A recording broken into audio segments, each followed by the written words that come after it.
Sa mundong walang kasiguraduhan kung saan ang lahat ng bagay ay pabago-bago, na kahit ang minsang masaya ay maaring maging malungkot, ang malakas ay maaring manghina, at ang minsang pagngiti ay maaring mapalitan ng panlulumo.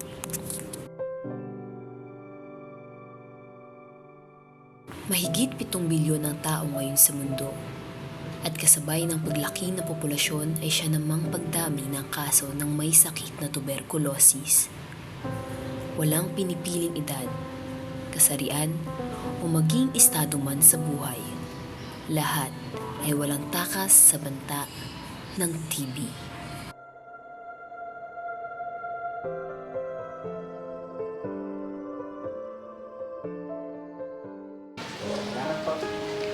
Ako si Juanito Vasquez, 62 years old. Nakatira dito sa 5514 Yusein Street, Agape, Camarin, Caloocan City. Bali, umpisa to kasi ang trabaho ko, guardia, security guard ako dati. Noong year 1986, 87, pagising ko ng hapon, naligo ako. Tapos doon sinumpong ako ng hirapan ako huminga. Yun, tinakbo nila ako sa rang center. Tapos doon, binutasan ako. Dahil nahihirapan ako huminga para nakumpay ako, naabot ako ng 19 na araw sa rang center. Yung year yun. 1989 yun, bago masunog ang rang center. Iba talaga yung normal ang katawan kaysa may karamdaman. Noon, kaya ko malulabas ito. Hindi. Kung lakad lang, hingal. Isa sa pagkain nga lang, hinihingal. Yun, iba-ibang may karamdaman ng sa bagay.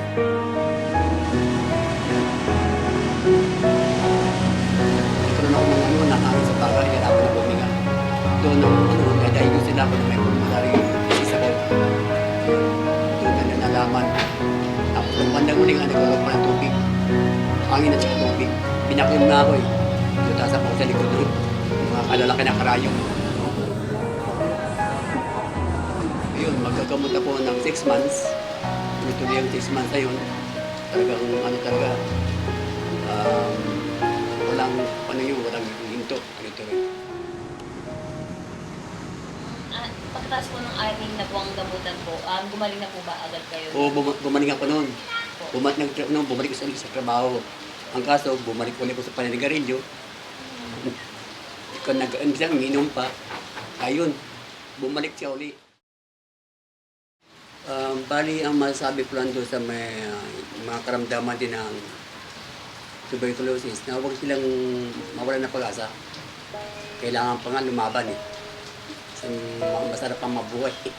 Ang kaso nga lang talaga, ang gamot, kailangan talaga ang gamot.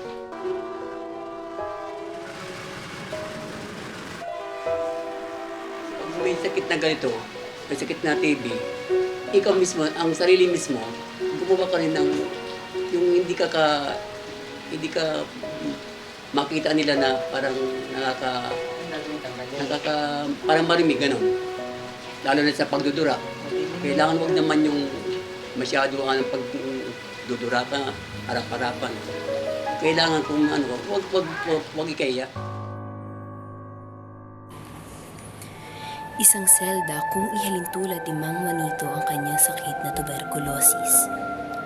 Isang harang na siyang naging dahilan ng pagkakahiwalay ng kanyang sarili mula sa labas ng mundo. Isang seldang para sa kanya ay nilikha bilang parusa sa kung ano ang ikinilos niya sa dati niyang buhay. Ngunit sigurado si Mang Juanito na patuloy siyang lalaban at aasang balang araw ay makakalaya siya mula sa kanyang selda. Dahil sa huli, mananatiling buhay ang pag-asa sa mga mata ng mga taong piniling lumaban.